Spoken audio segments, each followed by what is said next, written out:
इस वीडियो में हम देखेंगे किस तरह से एक पुली को डिज़ाइन किया जाता है सॉलिड वर्क्स में। तो इसमें हम रिवॉल्व फीचर और स्वेप्ट फीचर देखें के ज़रिए इसको डिज़ाइन करेंगे।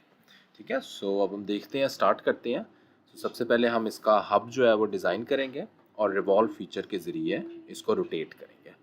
सो पार्ट एनवायरनमेंट सेलेक्ट करेंगे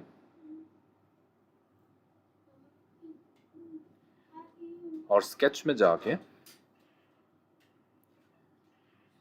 using the right plane sketch में जाएंगे और हब का जो क्रॉस सेक्शनल एरिया है उसको ड्रॉ करेंगे। So first centre line select करेंगे। So starting from origin upward जो है हम एक सेंटर लाइन ड्रॉ कर लेंगे।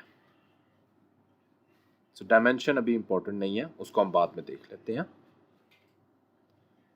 सो लाइन सेलेक्ट करके रिक्वायर्ड डायरेक्शन में हम लाइन ड्रॉ करेंगे। यहाँ पे हमने एक 3 पॉइंट आर्क के ज़रिए एक आर्क ड्रॉ करेंगे।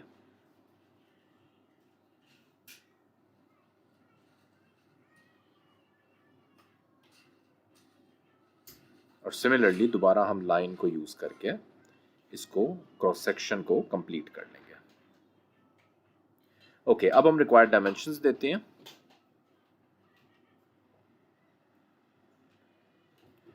So this should B 12.5 millimetre.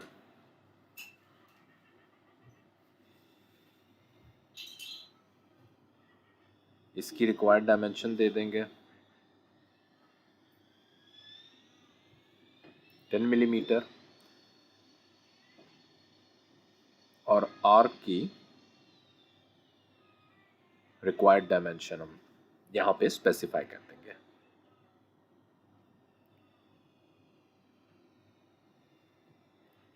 इसकी हाइट को स्पेसिफाई कर देते हैं।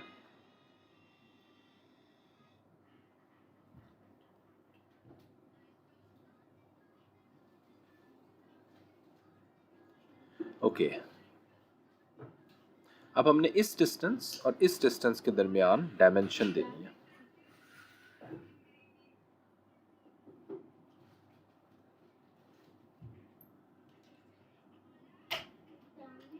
सो 4 मिलीमीटर इसकी रिक्वायर्ड डायमेंशन है।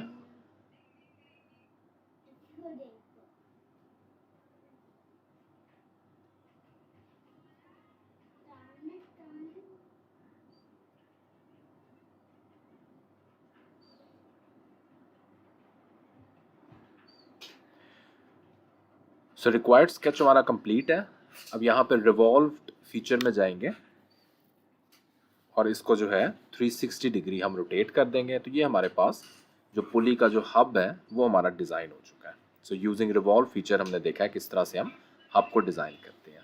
अब हम पुली का रिम डिज़ाइन करते हैं। सो रिम को भी इसी तरह इसी फीचर के ज़रिए हम डिज़ाइन करेंगे। सो इसी के परपेंडिकुलर पहले हम रिम का क्रॉस सेक्शनल एरिया ड्रॉ करेंगे। सो सेंटर लाइन सेलेक्ट कर लेते हैं और इस सेंटर लाइन को अब हम ऑफसेट एंटिटीज़ के ज़रिए एक ऑफसेट जो है वो क्रॉस सेक्शनल एरिया बना देते हैं। तो यहाँ पे हम देख सकते हैं ये जो कैप एंड्स है इसमें हमारे पास दो ऑप्शंस है, आर्क की और लाइंस की। लाइंस को सिलेक्ट करते हैं तो ये लाइंस बन जाती हैं, आर्क को सिलेक्ट करते हैं तो आर्क बनती है। Click okay. और अब हम इसकी रिक्वायर्ड डायमेंशंस दे देते हैं। यहाँ पे हम एक पॉइंट इंसर्ट करेंगे क्योंकि हमारे पास कोई सेंटर पॉइंट नहीं है इसमें, तो हमने एक सेंटर पे एक पॉइंट इंसर्ट किया है। अब हम स्मार्ट डायमेंशंस के ज़रिए डायमेंशंस दे देते हैं।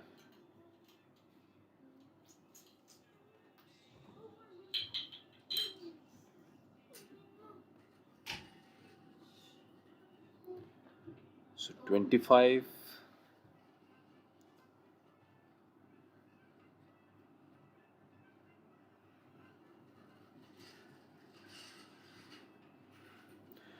ओके। सो बेसिकली हम जो दोनों आउटर एंड्स हैं उनकी डायमेंशन ही दे देते, तो हम दोनों के दरमियान एक centre line along the tangent insert करेंगे। तो सेंटर लाइन का इस आर्क के साथ हमारे पास टेंजेंट रिलेशन है। सिमिलरली दूसरी सेंटर लाइन को भी हम टेंजेंट रिलेशन देंगे दूसरी आर्क के साथ।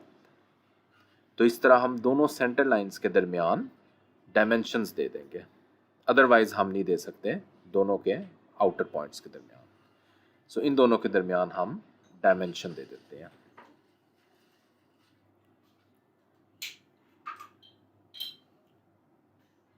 ओके, सो अब हमारे पास रिक्वायर्ड डायमेंशन आ गई। उसी तरह हम ये वाली हमारे पास रहती है। यस, इस इन दोनों के दरमियान हम डायमेंशन देंगे। सो हब के साथ रिम का जो डिस्टेंस है along the vertical axis as well as along the horizontal axis वो हम दे देते हैं। So this should B 6 millimetre.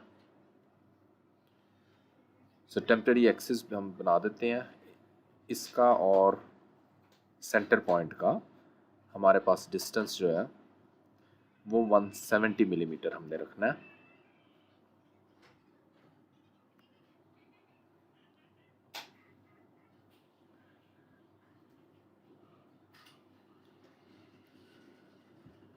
ये हमारे पास जो है इस टाइम इसका क्रॉस सेक्शनल एरिया आ गया। एग्जिट द स्केच, और उसी तरह रिवॉल्व फीचर यूज करके हम इसको 360 डिग्री रिवॉल्व कर लेंगे। एक्सिस ऑफ रेवोल्यूशन सेलेक्ट करना है। This should be our centre line. So ये हमारे पास रिम इसका डिजाइन हो गया। सो ये हम देख सकते हैं यहाँ पे हमारा रिम डिजाइन हुआ है। अब हमने इसके जो आर्म्स हैं पुली के वो डिजाइन करने हैं। सो अगेन इसके लिए हम राइट प्लेन सेलेक्ट करेंगे और स्केच करेंगे। इस प्लेन के अबाउट हम यहाँ पे हिडन लाइन सेलेक्ट कर लेते हैं। ये जो डिस्प्ले आया हुआ है, तो ये वाला सेलेक्ट करते हैं, और यहाँ पे हमने जो आर्म्स का पाथ है बेसिकली उसको हम ड्रॉ करेंगे। सो यहाँ पे लाइन सेलेक्ट करेंगे, और इसी तरह दो आर्क्स हम टेंजेंट आर्क ड्रॉ करेंगे, एक इस साइड पे एक दूसरी तरफ, और उसके बाद एक लाइन के ज़रिए पुली का जो सेंटर पॉइंट है उसको हम ज्वाइन कर देंगे।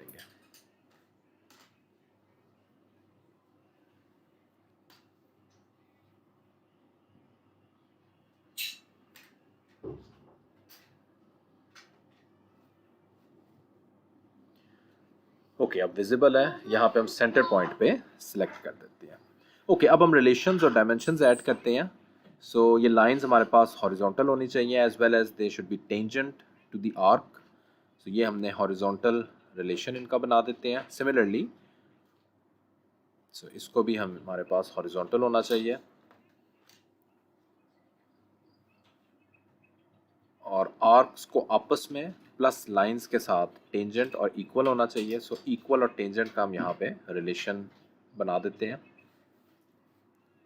So equal as well as tangent. So click OK.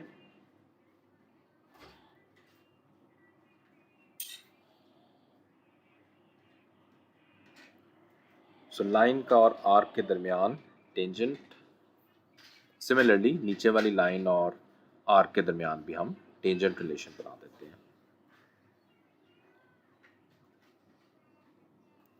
सो अब हमने डायमेंशंस देनी है।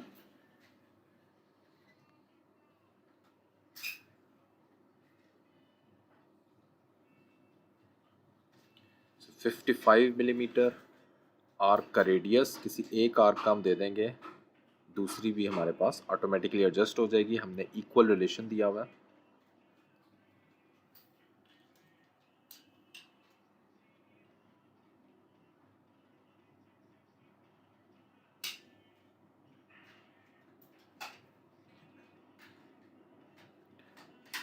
इस पॉइंट का इसके साथ जो वर्टिकल डिस्टेंस है आर्म का उसको हम स्पेसिफाई करेंगे।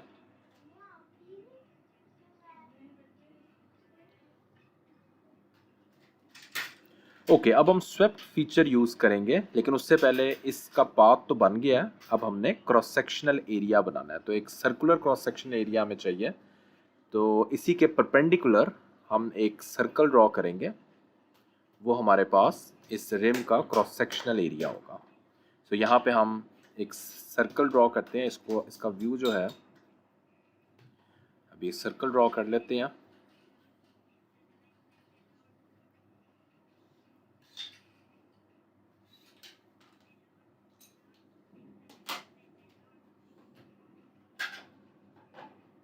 सो 12 मिलीमीटर इसका डाया। और अब हम इसको बेसिकली हमने इस पाथ के साथ कोइंसिडेंट करना है, इस पॉइंट को इस पाथ के साथ। तो एक रिलेशन हम यहाँ पे ऐड करेंगे।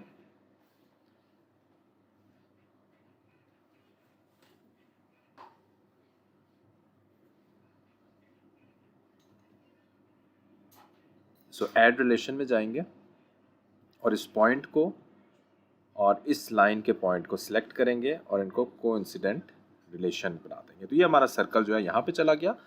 अब हम एग्जिट स्केच और फीचर्स में जाके इसका हम व्यू भी ज़रा चेंज कर लेते हैं। एग्जिट स्केच और फीचर्स में जाके स्वेप्ट फीचर को यूज़ करेंगे। ये हमारे पास स्केच सेलेक्ट है, पाथ सेलेक्ट करेंगे तो ये हमारे पास इसका भी रिम का डिज़ाइन हो जाएगा। ओके, सो रिम एक आर्म हमारे पास आ गया है। इसको हम हाइड कर देते हैं ताकि हमें ये एक्सेस जो है वो नज़र ना आए। ओके, अब हम सर्कुलर पैटर्न यूज़ करते हुए बाकी रिम्स बना सकते हैं जिस तरह हमने लास्ट ट्यूटोरियल में देखा था। यहाँ पे हम सेंटर जो है, सेंटर लाइन या सेंटर फेस सेलेक्ट करके फीचर सेलेक्ट करेंगे। रिक्वायर्ड नंबर ऑफ आर्म्स हमने 3 सेलेक्ट किए हैं। तो ये हमारे पास जो है वो 3 आर्म्स जो है इस पैटर्न के ज़रिए आ जाएंगे। ये हमारे पास जो है फीचर हमने सेलेक्ट करना है, क्लिक ओके। तो ये हमारे पास जो है वो तीनों आर्म्स आ गए हैं। ओके, सो नाउ ये हमारा जो फाइनल डिज़ाइन है वो रेडी है। तो रिवॉल्व और स्वेप्ट फीचर यूज़ करते हुए हमने इनको ड्रॉ किया। ये जो टेम्परेरी एक्सेस और जितने स्केचेस हैं इनको हम हाइड कर देते हैं और आइसोमेट्रिक व्यू हमारे पास बन जाता है। ओके, अब हम देखते हैं किस तरह हम मटेरियल सेलेक्ट कर सकते हैं अपने ऑब्जेक्ट का। तो यहाँ पे हम जाएंगे एडिट मटेरियल और ये जितने मटेरियल्स हैं ये हमारे पास इस लिस्ट में गिवन है। हम कोई सा भी मटेरियल यहाँ पे सिलेक्ट कर सकते हैं। सिमिलरली उनकी अपीयरेंसेस भी हमारे पास चेंज हो जाएगी अकॉर्डिंगली। अब हम एक मटेरियल सेलेक्ट करते हैं। आई थिंक हम एल्यूमिनियम अलॉय सेलेक्ट करते हैं। इसका कोई सा भी मटेरियल सेलेक्ट कर लेते हैं और इसको हम अप्लाई करेंगे तो यहाँ पे हम देख सकते हैं हमारी अपीयरेंस भी मटेरियल की ये चेंज हो गई। ठीक है, अब हमारे पास जो भी मटेरियल है इसमें सारी प्रॉपर्टीज़ उस एल्यूमिनियम अलॉय की आ चुकी है।